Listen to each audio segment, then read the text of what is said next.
Dan the Wheelman here. For 2021, Kia has managed to pry the K5 name away from GM and deliver us this.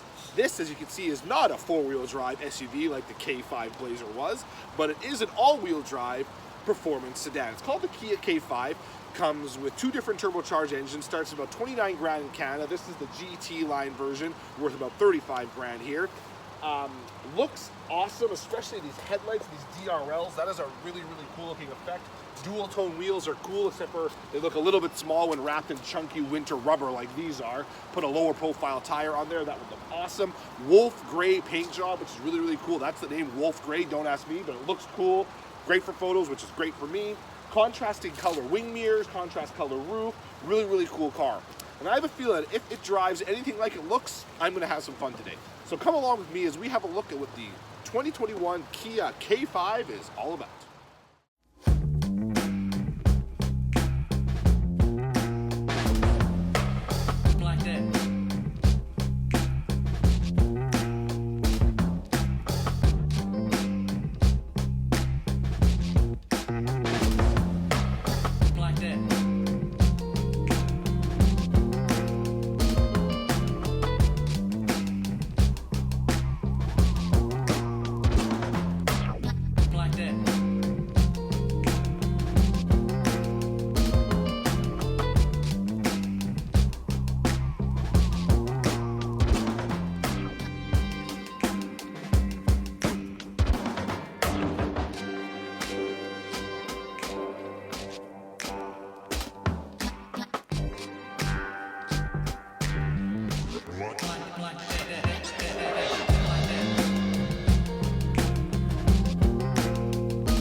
So stepping into the K5, you see some great luxury features right off the bat, stuff you don't typically see at this level. It starts with the seat, which actually slides back when you turn the engine off, and then slides you back into position when you turn it back on again, which is actually really, really quite cool. I like that. It makes entrance and egress that much easier. Heated and cooled front seats, although they're handled by this toggle switch down here. I don't know if I love so much. Wireless charging, which is done via this great wireless charge pad right down here, and your device stands straight up, and there's a nice little door for it to keep it in place. And there's actually a fan behind the charge pad because, as we know, wirelessly charging your device can often heat it up, and we don't want that, so there's a fan there, which is fantastic. But we do have kind of a confluence of themes when it comes to the styling, don't we? The gauge cluster is a pretty lo-fi affair, actually. You've got your two analog gauges, tachometer on the left, speedometer on the right. You've got a TFT display in the middle for your trip computer. It's not that big, not that colorful. So kind of old school, I guess. Kind of more traditional, what we've seen in Kias for a while now, I suppose. But then we move to the infotainment display. This is the upgraded version, which is 10.25 inches, although that bigger screen does not allow for wireless Apple CarPlay. Only the smaller screen does, so there you go. But it looks like it was designed by somebody who's kind of made a career designing Winamp skins, doesn't it? Which is, I guess, no bad thing. It's just kind of a bit weird looking, but I do like the favorites button. All your different favorite channels can be all loaded down here, but it doesn't matter if it's an AM or an FM or satellite. They can all be accessed from here. You don't have to go through a sub menu first, which is great. And plus, we talk about the skin, but I mean, you're probably gonna be running Apple CarPlay or Android Auto anyway, so what's the difference? Or you can go ahead and make use of the baked-in skins they have on this. You hit media, and you've got a lively forest theme. Have a listen. Okay, Calm sea waves. Sounds about right. Rainy day. Open air cafe. How you doing, sir? Very good, sir. Grande, please. Or a warm fireplace if you like the fire log channel around Christmas time. So lots to choose from, that's for sure. And you move to the shift lever, which is like a T-bar shifter, which is something, the last time I saw one of these was probably in one of Dom Toretto's cars. Doesn't have 15 speeds on the tree here like his did, but it's quite old school looking. I really can't remember the last time I saw a T-bar shifter in a production car, let alone a production kind of mid-sized sedan. So kind of weird, and I guess that old schoolness is a bit matched by this open pore wood here, which is surrounded by some kind of brushed aluminum accents here. You've got the black leather, kind of a lot going on in here, plus this kind of ribbed aluminum underneath the vents. Kind of a lot going on here. I guess it's okay looking. I'm not exactly sure what the theme is. It's almost like they brought in a bunch of designers and said, have at it, let's see what you guys come up with. But it's nice in here. I love the seating position. The flat bottom wheel makes a lot of room for my thighs, which is great. Like big hockey player thighs here, so that's cool. And I've got a great view out over the front. I really feel like I'm in a performance mid-size sedan here. I really do with the seating position. The seat's a bit firm, could be a little more padded, I would say. It's not terrible, but it could be a little more padded. But it is, of course, power adjustable, USB ports, all of the traditional USB variety, which you will need if you want to use Apple CarPlay, because you have to plug in your phone with this display. And a couple of really cool driver features. You've got the stuff you're used to seeing: lane keep assist system on warning, adaptive cruise control, blind spot system. There's a couple of kind of newfangled things that I find really interesting. One is the left turn assist system. Say you're at an intersection and you're about to turn left. Maybe you can't really see the traffic coming at you. If you start to go, this car will sense that there might be traffic coming and it will stop you from doing so. That's number one. Number two is, even if you don't have your cruise control system active, if you're stopped at a light and maybe you're talking to your kids in the back seat and the traffic ahead of you starts to move, it will tell you the traffic is moving and save you from being honked at and annoying other drivers. So that's also really cool. I mentioned the wireless charger before, but there's also a warning when you get out of the car to make sure to remove whatever it might be in the wireless charger. So lots of really cool kind of tech going on in here, except it's just that it's all kind of surrounded by a styling kind of mishmash that I'm not 100% sure about. And then there's the back seat.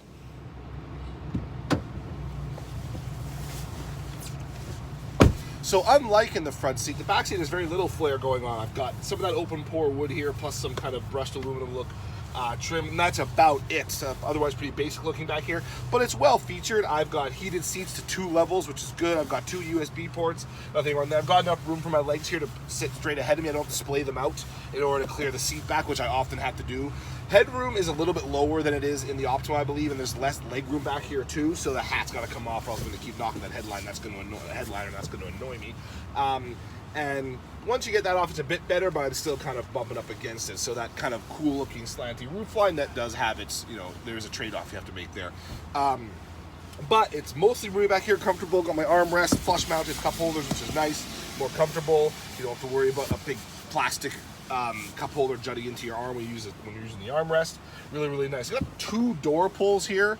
You can kind of see that. There's one here near the window controls and one back here. I'm not really sure what this one's all about. It's kind of a door pull, but I guess maybe it's a way to rest your arm. I don't know, kind of weird. But otherwise, it's roomy enough.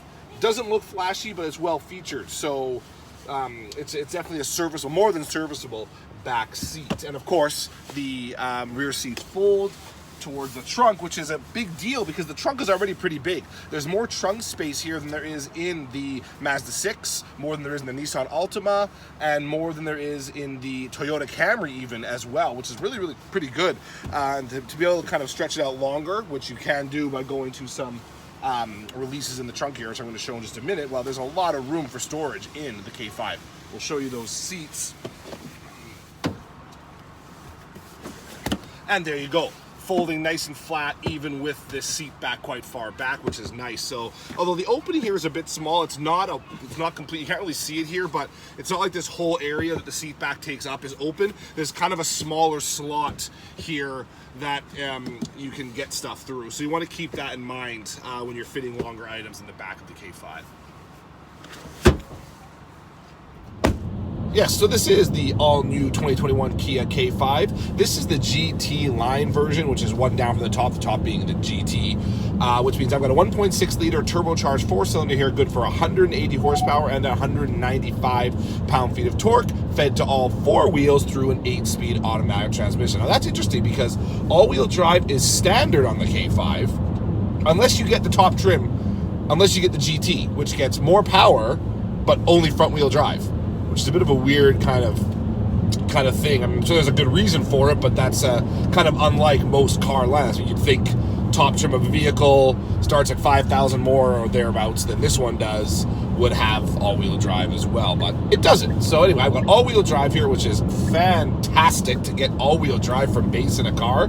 That is a pretty awesome deal. There aren't a lot of vehicles in Canada, or the world I should say, where you can get that. You've got the Subaru Impreza, or not just the Impreza, you've got the Impreza, you've got the Crosstrek, you've got the Legacy, you've got the Outback, their whole lineup.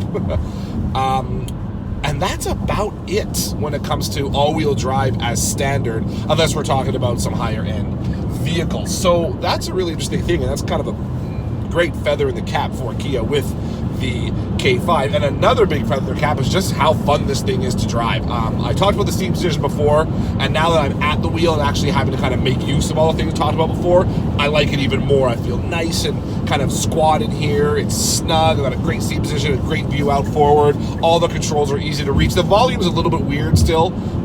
It's not down here, or it's not lower in the stack where the climate controls would be. It's up higher towards the entertainment system, which makes sense, but it's just not quite as easy to reach as, or quite as natural for me to reach for some reason as it would be if it were lower down on the center stack, but that's a small nitpick. You can get used to it after a while, and that's awesome. But if you don't want to worry about volume, you just want to hear the car, well, you can do that too, and it sounds pretty good. There's even a little bit of an offbeat kind of Boxster, I should say, warble. Well, the Boxster also has a Boxster, but anyway, a Boxster engine warble there, kind of like you'd hear in a Subaru Impreza WRX, which is actually kind of cool. But otherwise, though, really, really nice, and it handles incredibly well. I mean, you've got that all-wheel drive system, so that's to be expected. You're going to get great grip, and you do good grip, even though I've got these cheapo winter tires on here. I've still got good grip. There's a little bit more road noise through those tires. That's no surprise. But the rest of it is not bad. It's quite quiet, not a lot of wind noise, very aerodynamic shape, which is great for just kind of more relaxation when you're at the wheel. But I just love the way it drives. You really feel like you're driving something from a European manufacturer. I know that's probably a bit of a cliche, but I really feel like that here. Very solid controls.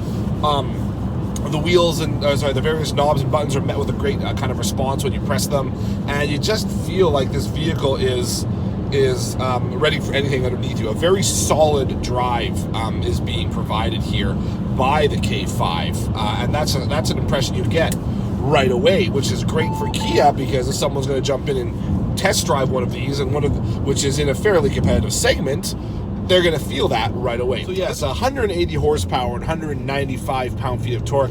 That's not a lot of power, but at low revs, it's not bad. At low revs, the K5 really feels like it is punching a bit above its weight class. It's got really good launch, and that's helped by the 8-speed transmission, of course, and the all-wheel drive system. As you get higher in the rev band, though, it starts to struggle a little bit more, which you got to be a bit careful, because that can make freeway passes at speed a little tougher sometimes.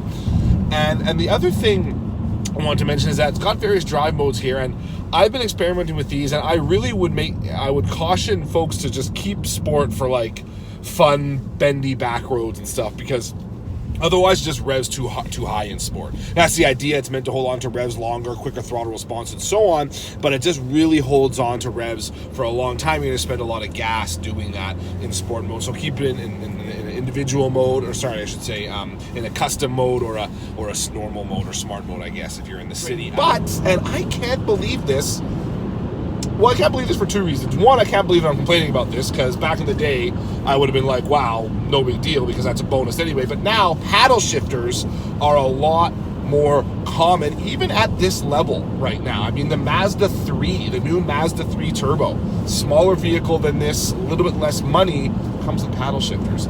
This one doesn't. I've got a manual mode here, which is fine, but and to kind of move through the 8-speed transmission on my own, but no paddle shifters on a vehicle like this, and no manual transmission option either. So like what's up with that? That's a weird decision. Could be a cost-saving measure, but it used to be I don't really mind not having paddle shifters because they tend to be on luxury cars and I don't really care about shifting the gears anyway. They were just there as kind of a bonus, or very high-end sports cars. That's a different story. But now paddle shifters are almost ubiquitous, and I don't have any here, which I am surprised to find out. And I will double check and put it on the screen one way or the other. If the higher end GT comes with paddle shifters, I would be surprised even more so if it doesn't. And I will check and put on the screen here if it does or doesn't afterwards. But yeah, no paddle shifters is weird, especially since the transmission is a pretty responsive one. Kicks down nice and quickly if you don't shift on your own, and it shifts gears nice and quickly as well when you are shifting on your own. So, I would see myself using paddle shifters much more often in this vehicle than your typical mid-size sedan, because this is kind of a sportier or more athletic take on that theme, and I would like to be able to shift paddles instead of reaching for the Dom Toretto special shifter down here a little more often if I want to shift in manual mode. So no paddle shifters. Deal breaker? Probably not a deal. Probably not a deal breaker, but close, very close these days. I would say that, with the competition out there, with the kind of vehicles that this is going up against, like the GLI, or if you want to push it, the Mazda 3 Turbo. That's a smaller vehicle, though it's not really in the same segment. Or the Honda Accord. Those all have paddle shifters, and this one does not. It's not at this level anyway, and so that could hurt. I mean, if you want to make a fun to drive car, let it be fun to drive. Give us the most as many fun to drive features as you can. That's kind of what I think. It's a performance sedan, I guess. It sits kind of the Optima, which as we talked before is similar in size to this. It has a plug-in hybrid version. It's a little more relaxed than this is. It's a little more grown up of a vehicle. And then you've got this, which is a little more rambunctious. And of course, on the other end of the spectrum, you've got the Kia GT Stinger, which is like the ultimate performance sedan / kind of Grand Tour, if you consider its roofline. And so, this kind of sits in between those two, and it's a way for people wanting a more fun to drive Kia to get into something that not wanting to drop big bucks, in the $45,000 range for a Stinger GT. But you've got the big, huge bonus, the big ace up your sleeve if you're Kia with the K5 over the GLI, or almost like I said before, anything else with that all-wheel drive system. And while that's great for performance, and that's what I love about all-wheel drive system, for Canadians, we love our all-wheel drive, and it gives us more peace of mind in the winter as well. And if you want even more, you've got snow mode on the dial selector here, which changes all kind of the transmission dynamics, the traction control system, all that kind of stuff. Sorry about that. Weaved a bit out of my lane there. Very nice sounding chime for lane departure, though. Gotta give them credit for that too. So this is snow mode. I put my foot down. It takes a lot longer to kind of get going, so I'm going to take it out of snow mode now because we are not in a snowy situation. And I'm going to put it in sport, which is where you get kind of a little more kind of oomph from the powertrain. Very dynamic chassis, responsive transmission that you can select between. I mentioned the snow mode. There's also sport, normal, smart, which is like their eco mode, and a custom mode that lets you kind of tune certain things on your own. So that's a really cool feature to have. The engine is punchy enough, and I've got that all-wheel drive. I mean, that is going to be a huge selling point for the K5. I can't see why it wouldn't. So yes, I did complain a little bit about the powertrain, the transmission, and so on earlier, but the bottom line, though, is it's actually a really fun car to drive. It's a fun car to sit in. It's a fun car to drive, and it's a real good effort for a first-time effort, you could say, in this kind of segment. I mean, you could say the Optima SX, to a degree, was kind of Kia's real first foray into the mid-size, quasi-performance or performance-light segment. But this is a real kind of pointed effort at that, and I really appreciate them for doing that. It's a fun car to drive, and it looks good, and it's priced well too. So these are all some really good features for the K5 that make it a real tempting choice in the mid-size segment. And I haven't yet driven the GT model. That one must be a real kind of humdinger, with the exception of having no all-wheel drive, of course, but I can imagine that'd be a whole heck of a lot of fun to try too, and hopefully I'll get to try that one of these days. But for now, this is what I've been able to test, and I've come away mostly impressed with it, that's for sure. So thanks for watching the video. If you haven't already subscribed to the channel, please do. If not, no hard feelings. You can also follow me on Twitter at Dan the Wheelman and on Instagram at Dan the Wheelman as well. Look for the full review and some pics of the Kia K5 on auto123.com soon. But thanks for tuning into this video. Until next time, sayonara, folks.